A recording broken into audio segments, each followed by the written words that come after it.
morning, and thank you so much for joining me for our Daily Spark with Dr. Angela. I am your host, Dr. Angela Buckchester.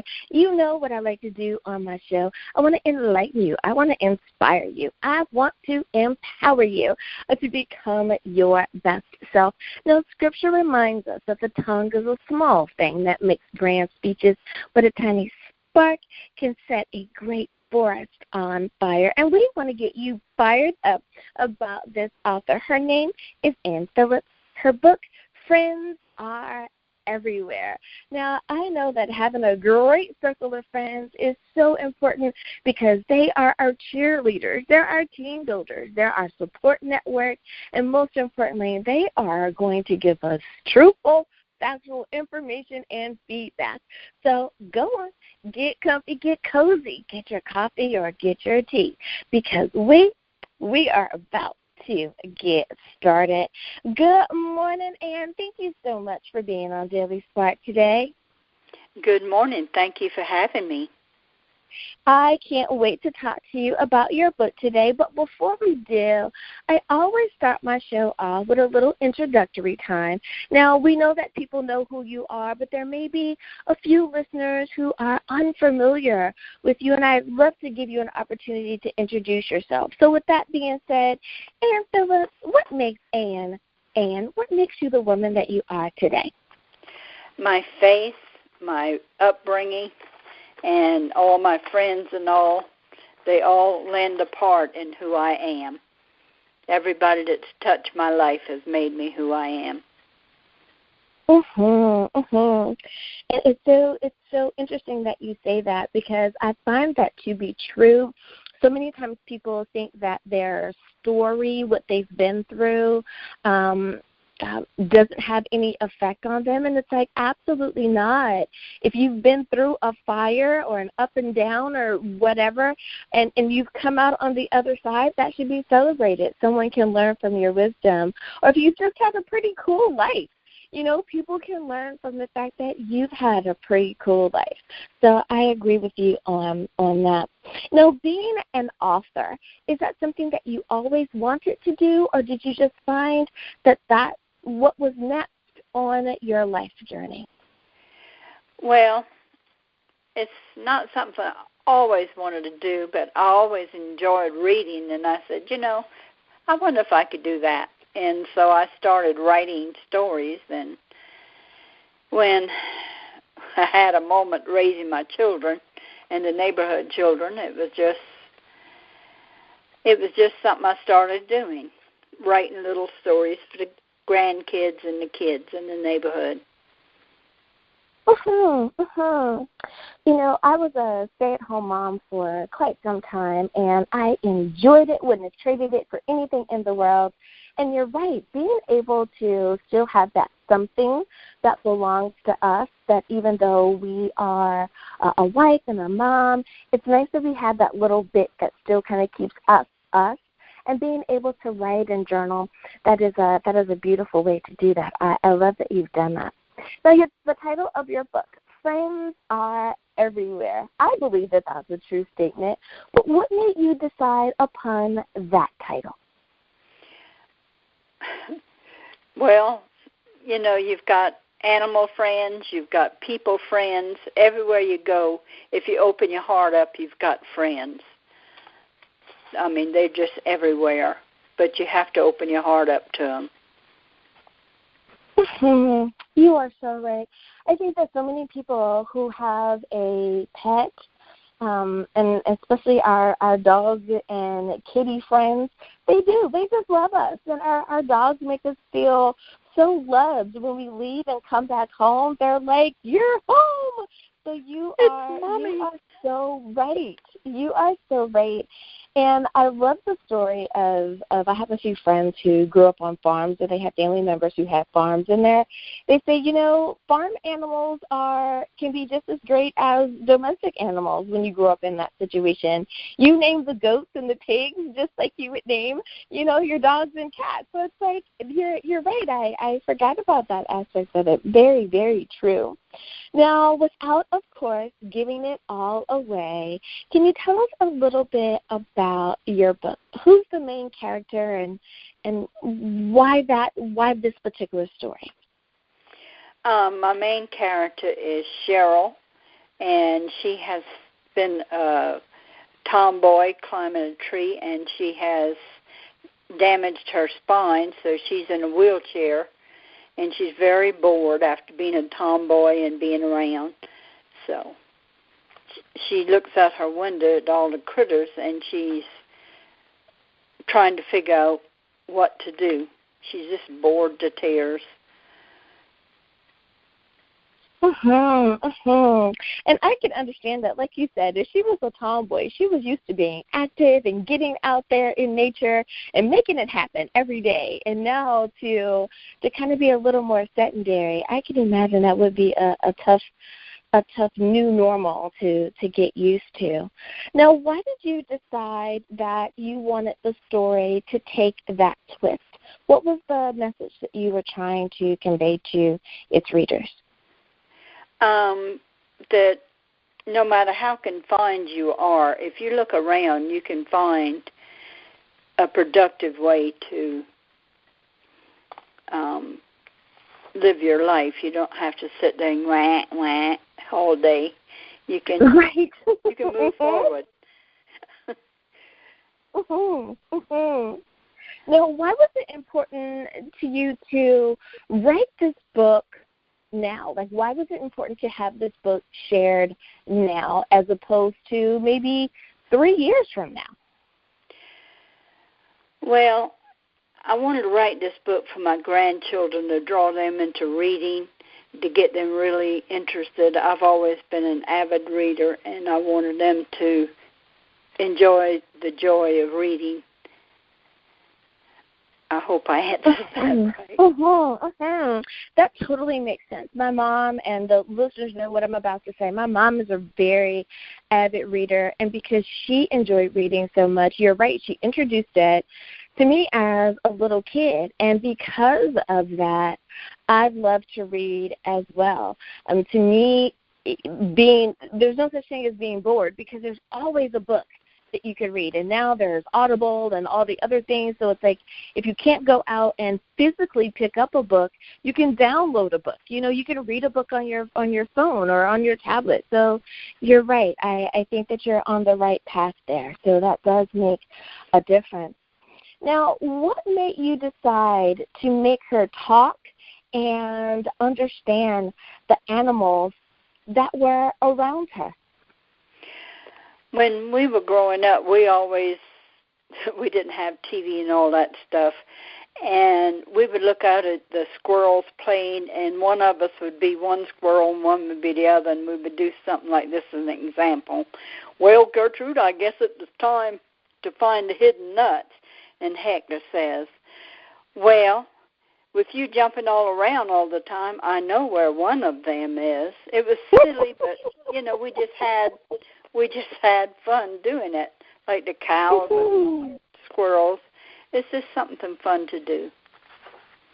But I love that. Even though it's playful, there's an innocence there, but there's a beauty of imagination there as well. And you're just allowed to be a kid, to be a young person, and just let your imagination soar. I think that's something that we forget to do as adults, is just have that genuine fun, like they say, dance like no one is looking. Like we forget to just kind of be goofy sometimes and just have a good time. We're so busy being adults. So, yeah, I like that. I like that. Now, where did some of the stranger animals come from, and why did you feel that it was important to include them? Well, in order for them to make the present, there had to be different animals that could do different things. So I included all kinds of different animals so I could get all the kids and grandkids' names, the places, and everything in there. So I've got all kinds of animals in there, and they're named after my grandchildren and me and my family, my friends. So. How nice. That is so awesome. It's like grandmother has written a book and I'm in it.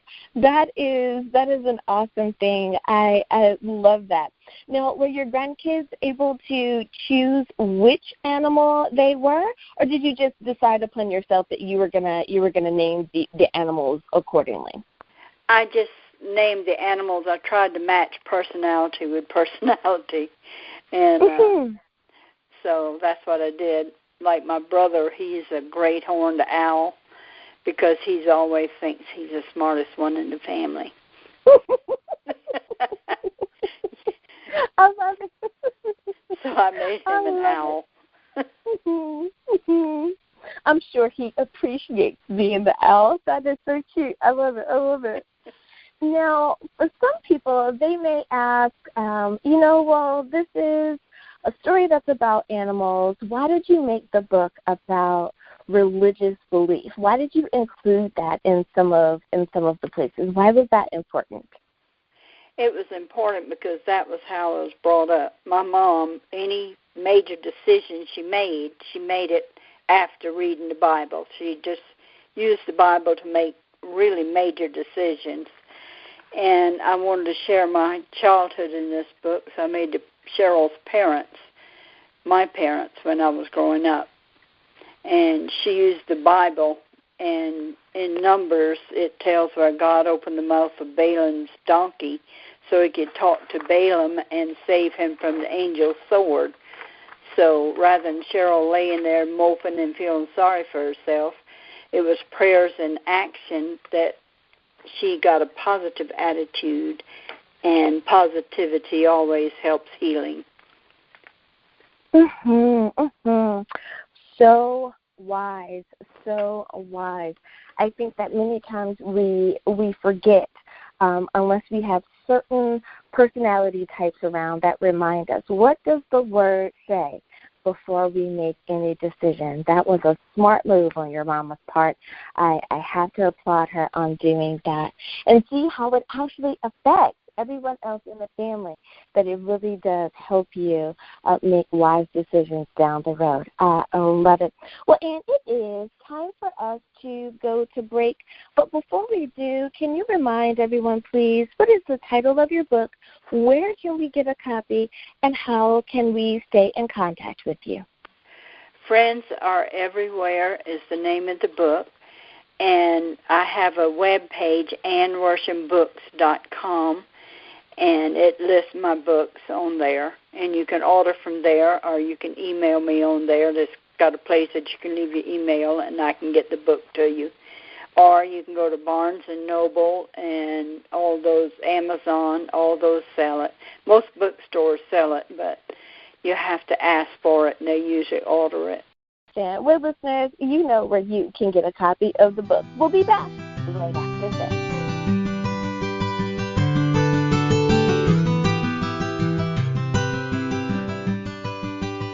And we are back. Thank you so much for joining me for Daily Spark with Dr. Angela. I am your host, Dr. Angela Butchester. My guest today is Ann Phillips, and we're talking about her book, Friends Are Everywhere. Now, I love it because we are including some critters, some farm animals, and, of course, the pets that we love, and I love a good kid's book. So here we go. And my next question for you is, and we kind of touched on it a little bit earlier, is that you modeled the characters off of friends and family members. While you were writing, did you find that it was easy to bring the actual person's personality into the book? Did you kind of add some extras to it? How did you model the characters in your book? I kind of used my personalities of my children, their friends, and everybody. Tried to match the animal to the personality of the person that I named it after. And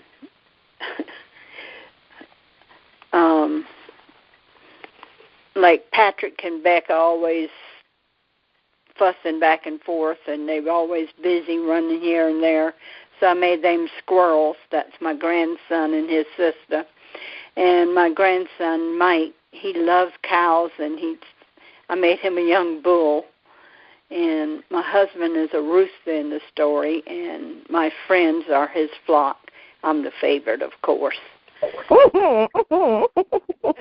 Better be, huh? I love it. It was fun bringing it all together. It took me about 3 months to write it and get it right. And just following through. And I know they had a blast reading it. I know they loved it. I loved it. Now, speaking of that part of it all, let me kind of get in and ask about that. The process, your process of writing, did you find that you needed to be kind of off to yourself when you were writing, or did it bother you that, life was going on around you? Many times authors say, oh, no, I need, early in the morning or late at night because I need it to be quiet. What was your writing process like? I really, quiet or noisy, it doesn't bother me as long as you're not typing on the computer when I'm typing, which the cat does sometimes. I come up with some really weird names with the cat helping me. But, yeah, I can work. And matter of fact, if my desk is real clean, I can't seem to focus. I got a very disordered desk. Drives my family crazy. But that's just how I write. But if it works for you, right? If it works for you in your writing process, then that's all that's important. And it's really interesting to hear how for each author it works out, because I've had some people say, no, it has to be absolute, almost like dead silence. So I write early in the morning, like 4 o'clock in the morning while everyone's asleep. I've had other people that say kind of like you. It's like, well, it doesn't bother me if there's noise going on as long as it's not, like a block party outside, then we're doing okay. So, yeah, it's really interesting how we're all able to function while we're writing. I love that. Now, when you finally held that finished copy of your book in your hands, how did that feel to see your idea finally manifest and you're holding a copy? It felt wonderful. It really did. I read it and reread it and edited it, and my husband read it and he liked it. That was a miracle, because he was how husbands are. And so it was good that he liked it. Yeah, absolutely. Because sometimes you're a little concerned. You want to make sure that people like how they're represented.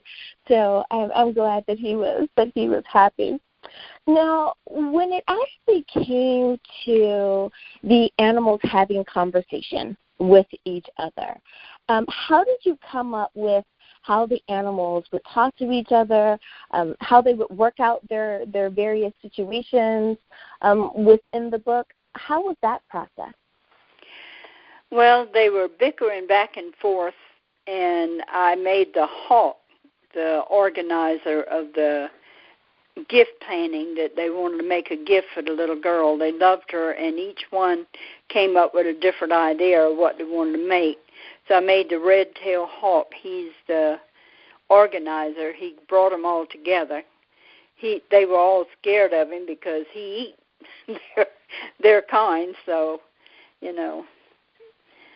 So he kind of brought them together. They listened to him. But so they gathered together, and they all got together, and they all figured out what they could make to make this gift for the little girl that they loved.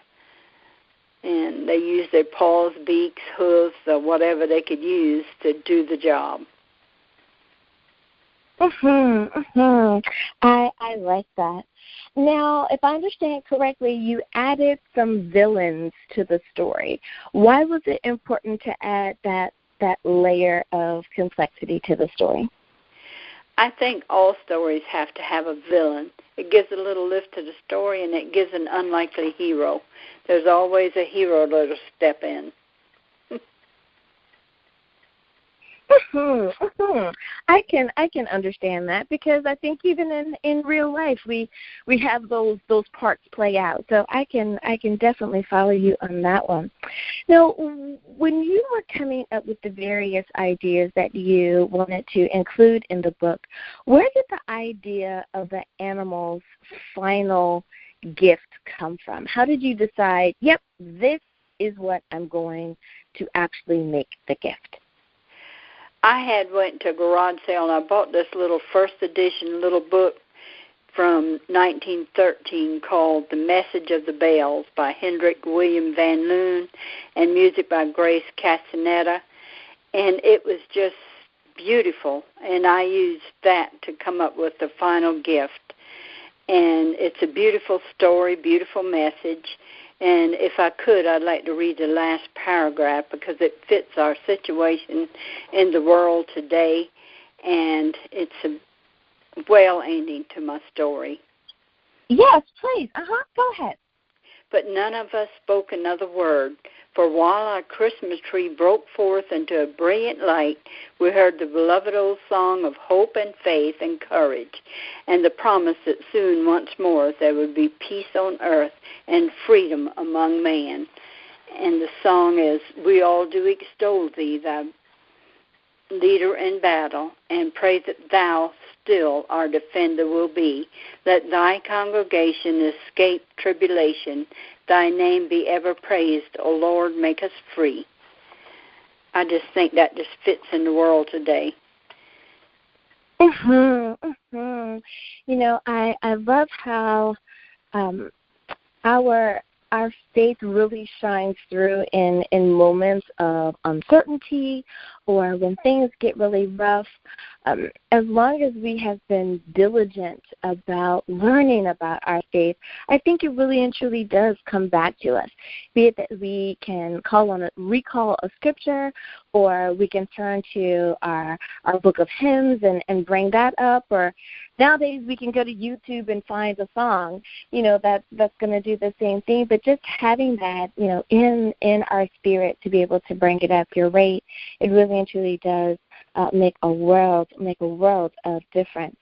Yes. Now, why do you have the family kneel in prayer of thanks for the miracle instead of running out to the animals to thank them? It was because of God's blessing. The animals and Cheryl's opened their hearts and minds and speech among themselves and for the people more than it was just happening. And speech and follow through to make the story of imagination become real in this story of love, faith, and miracles. I won't tell you what the miracle is. You have to read the book. That's right. I love it. Now, so many times we have aspiring authors who listen to the show because we have so many guests that are willing to kind of share some tips with them to help inspire them, to help keep them motivated while they're writing or thinking about starting the process. With that being said, I'd like to ask you a few questions along that vein. For someone who may be thinking about becoming an author, do you have any tips for them, any words of inspiration to remind them to just keep going? Do lots of research and write about stuff you know, because if you write about something you know, you can put your own personality in it. I have to, because I'm very absent-minded. And if I was writing about something I didn't know, I would most probably mess up. But right, that's good advice, though. That's really great advice. Write about what you know. Now, did you find that you had a particular time of day that really worked better for you? Like, I know that I'm a night owl, so writing for me at night was something that I simply did. It wasn't that it was I was waiting for my family to go to sleep or anything. It's just my clock. That's how I work. Did you find that you had a particular time of day where you were a little more energized, or that you found that the writing kind of flowed from you? Well, I had to write at, like you say, at night because I had my grandchildren. My son got a divorce and he had the children, so I had to help him with the children. And so I had to get them ready for bed, ready for school the next day, and I worked at the school. So, right. You know, so my time was after I got everything settled, the dishes and everything cleaned up, I'd go to my computer and write. That's what I did. Mhm, mhm. That was my time. I think it's amazing, you know, that we're able to get so much done. But I think it has a lot to do with how we organize our day and just being truthful with ourselves. What do I have to do today? So what can I do when? So that's just a part of planning, and someone's going to is going to have an aha moment off of that alone. It's like, what, you work and she's grandma, she's taking care of the grandkids and writing a book? Yep. That's all about organization, so I love it. Now, my last question for you is dealing with, and it's a question I ask of everyone, is about success. Now, so many times we think of success as the big house or the fancy car or, you know, diamonds and jewels or, you know, whatever those material things may be. But when it comes to literary success, many times we have a different definition. For you, what would you say is literary success? Well, this book led me to write another book, and that led me to write another book. They may not be financial successes, but I have really enjoyed writing them, and so I'm on my third novel I'm working on now. So, and it's really nice. Mm-hmm. I love to write, so it keeps me occupied. I love that. I love that. Well, and Phillips, you will definitely have to come back, share with us about the other books that you have written as well. I have enjoyed my time with you. Thank you so much for being on. But before I let you go, can you remind everyone one last time, what is the title of your book, where can we get a copy, and how do we stay in contact with you? It's Friends Are Everywhere is the name of the book. I have my web page, AnnWorshamBooks.com. I was a Worsham before I was a Phillips, and I don't know why I just put AnnWorshamBooks.com. And if you can't get there, just look for the Lady of Estabrook, because my aunt was a famous artist, so usually her name pops up when you put Ann Worsham. So you have to look for my book, The Lady of Estabrook. She was a famous international artist, so. Mm-hmm. So see, the arts run in the family. I love it. Well, Ann Phillips, thank you so much again for spending time with us here on Daily Spark with Dr. Angela. Well, I have enjoyed it. I thoroughly have. You're wonderful at your job. Oh, thank you so much. I appreciate that. And that helps inspire me to keep going. Thank you so much. Listeners, we hope that you have enjoyed the time with us as well. I hope we have enlightened, inspired, and empowered you to continue on your life path and to be the best you that you can be. As always, may the Lord continue to shine his face upon you. May you receive his grace and his mercy in all that you do. Until next time, everyone, remember that you are blessed in the Lord. Have a great day, everyone. Bye-bye.